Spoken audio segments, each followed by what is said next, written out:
Dean Legge, Dylan Webber. Dylan Kirby is really trying to make people think that this Arkansas State team is pretty good. Is he what is he got a point here, or is he overdoing it?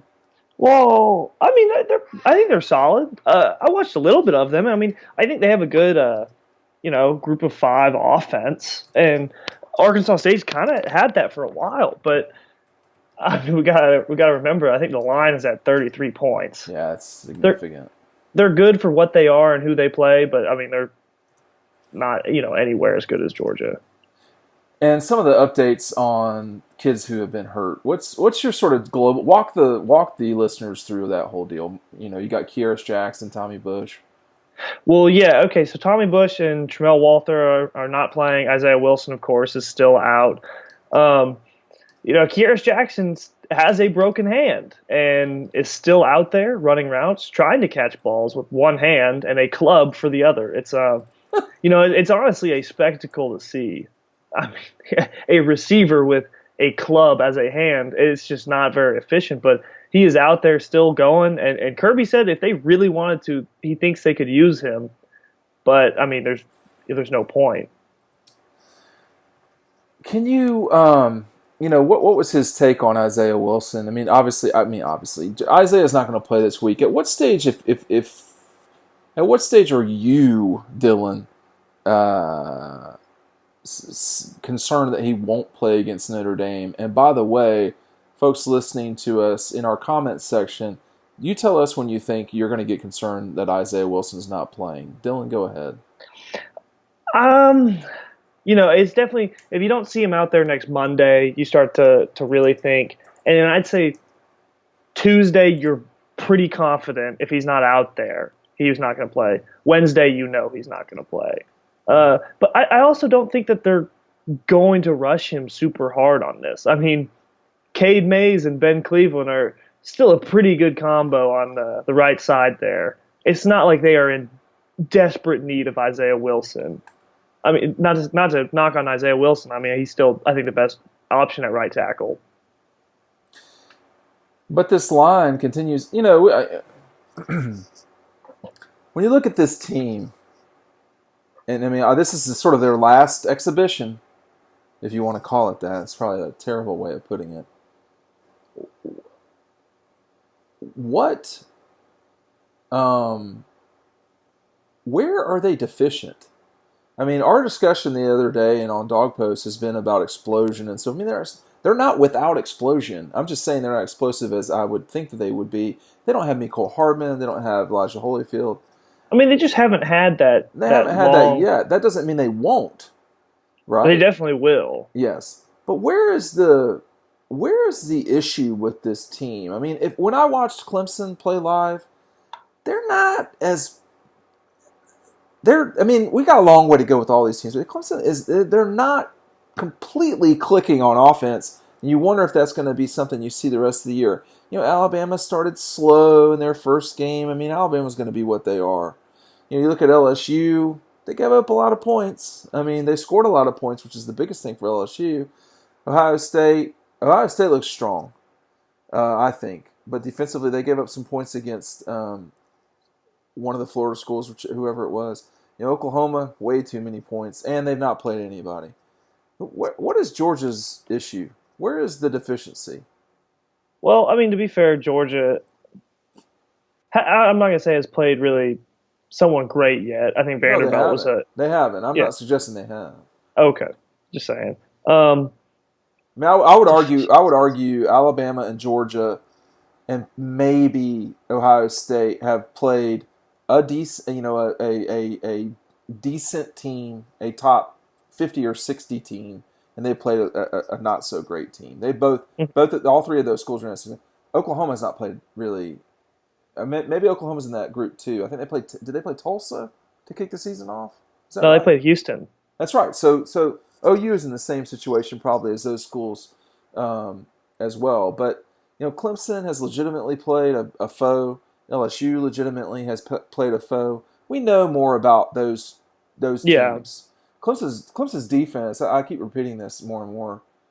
I don't know that they're better than they were last year, but they look solid for sure. It's their offense that to me is not quite what it has been in the past. Um, but back to the thing, when you start picking through things, it seems more to me like there are 6 teams right now, not Alabama, Clemson, Georgia, and everyone else, or Alabama, Clemson, and everyone else. I think they're really. It feels like there's a group of 6 teams. 3 of them are in the SEC, and when you look at Georgia's situation, where do people need to be concerned? I mean, that's a tough one. Um, maybe a little bit in the secondary. I mean, Mark Webb has been phenomenal, but they let up that long touchdown Yeah. against Murray State. They've I mean, not been JR. they've not been run on at all. They have Oh, I been mean, I thought the defensive line has looked really the good. defense has played really well at Georgia. Yeah, so it's hard to say exactly because it's not like Georgia has looked like there have not been any glaring issues. Well, the other thing too, in saying there's a group of 6, it's probably 7 if we're being completely brutal. I mean, Notre Dame has got to be in there too. They've lost one of their last 14 games, so they were Yeah, dominant. They were dominated, but and they didn't look so hot against Louisville in the first half. But you play 4 quarters, and you know, and I mean, if we're talking about playoff contention, then yeah, they absolutely should be included in there. but I'm still they not. got to beat Georgia, right? Yeah, yeah, of course. I mean, because the schedule otherwise isn't that great. Well, I get USC. The thing about this situation currently, man, is that SC is now not the only hope, but they're with UW losing to Cal in a game that ended at 4 a.m. in the morning Eastern time. That really hurts the Pac-12 because if Jacob and UW just rolled through and won the league, you know, you'd be okay. But now UW's got a loss, Oregon's got a loss, and you're just looking around at USC. Can USC run the table here? No, well, they just lost their starting quarterback. Well, I'm just, yeah. Yeah, I mean, I don't think so. I think probably their best chance is probably Oregon. Oregon can recover from the loss to Auburn, Yeah, I think but so. or Washington State, baby, Mike Leach. Yeah, it won't ever happen because they'll lose to UW. But I Hey, just, oh, I think hey, whoa, slow down. That's dismissive. They can lose one game. who can lose one? I'm Washington State. Well, first of all, Couldn't. it is dismissive because we're talking about Washington State, which is the SEC equivalent of Arkansas. So I mean, Oh, I mean, give me a break, first of all. But um, I would be completely stunned, maybe to the level of a heart attack, if Washington State were in the playoff. But that's not really what we were saying. We're talking about who could get there, and I would have to look at the Pac-12. Obviously, but they're the 2 teams that they were hoping to get in are have losses now. I mean, Arizona State's not going to get in, and then also too, by the way, the Big 12 is not exactly well positioned right now either. no. I mean, because Texas and Oklahoma are really the only 2 teams Yeah, you can think of that would get out of there. yeah. And Texas got a loss to LSU. And But that's not the end of the world, right? I mean, they could no, recover from that. it's yeah, they can definitely recover, but that would mean they probably have to beat OU twice. So yeah, because a 2 loss would be tough. Yeah. That would be tough. Let me see the Pac-12 here. So SC and Arizona State are undefeated. Colorado and Utah as well. Now Utah's not that bad, but then in the North, there's only one team without a loss, 2 teams without a loss. That's Cal and Washington State. Okay, those teams are not obviously. It is mathematically impossible for someone other than the champion of the Big 12 to get out of the thing undefeated. But with so many teams already with a loss, and with Oregon and UW specifically taking losses, you just look at the Pac-12 and say who can get in here, and I don't know that there's an answer for that or to that, dude. Anyway, though, when you look at Georgia's situation,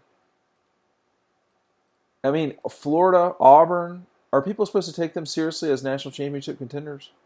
No, but to disrupt Georgia and their pursuit of a national championship, yeah, I, they can yeah. definitely be that. Uh, to call them national championship contenders is a little too much, but those guys can definitely be roadblocks along the way for Georgia, and very likely so will be. Well, Um, the game at Auburn is going to be tough. that will be. People need to people need to realize that. I think that will be their toughest game Yeah. You think that's tougher than the Gators? at Auburn. I think so. Who do you think has better players? I think Florida might be the better team overall. Actually, I don't know. It's a good question, isn't it? Well, I mean, they play one another this year for the first time in forever.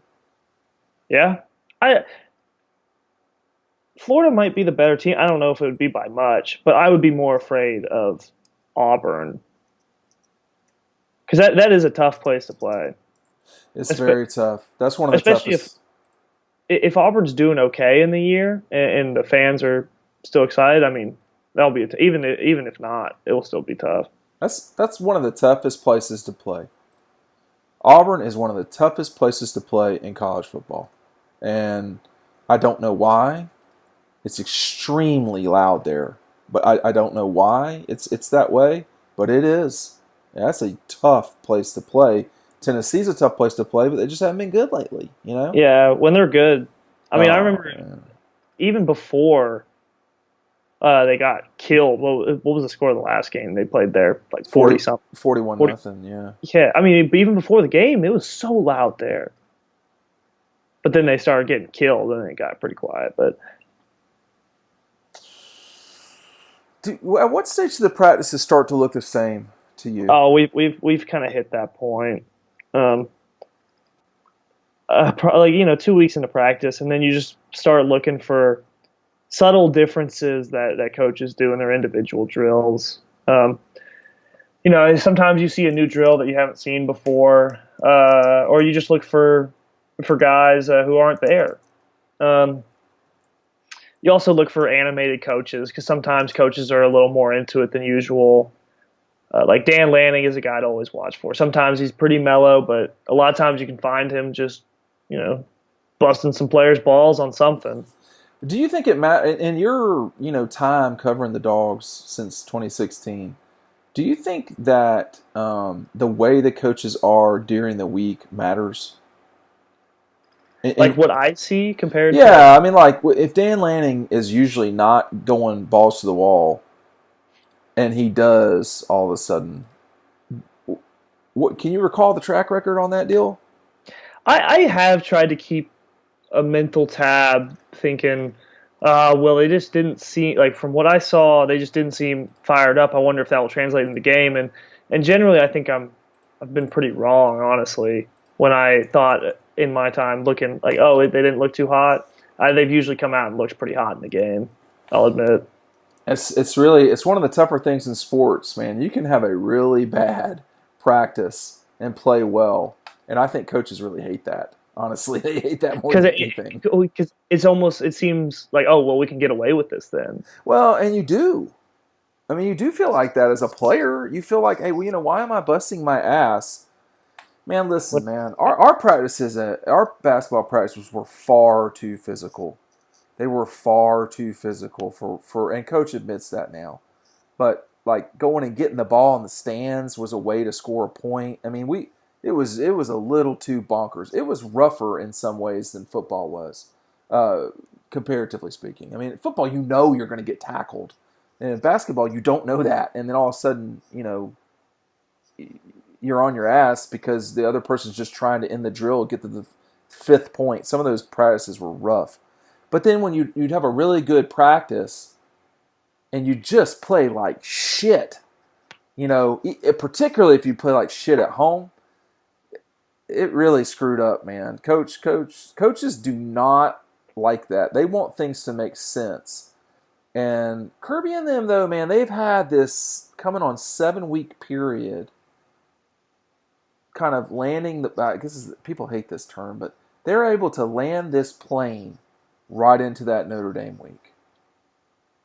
They've Yeah, they've Vanderbilt on the road was almost a perfect way to start the season. Shit, if it were on a Thursday night, I'd have been all over it. It'd have been perfect. Oh, That would be awesome. But they have been able to, I don't want to say coast, but they have been able to put this thing the way that they want it to be, right like they want. I mean, it's perfect is a strong word. But, you've got this game this week. You got Notre Dame. And then you're off before you go to the dumpster fire. And then you come back home against a Carolina team that, I mean, they're going to be looking a little bit different because of the quarterback being different. But I don't think they have the kids to hang with Georgia, frankly. No, definitely not. But it's still probably better than a lot of these other teams that they've been playing. At least Carolina, though, Carolina gets the week off before they play Georgia.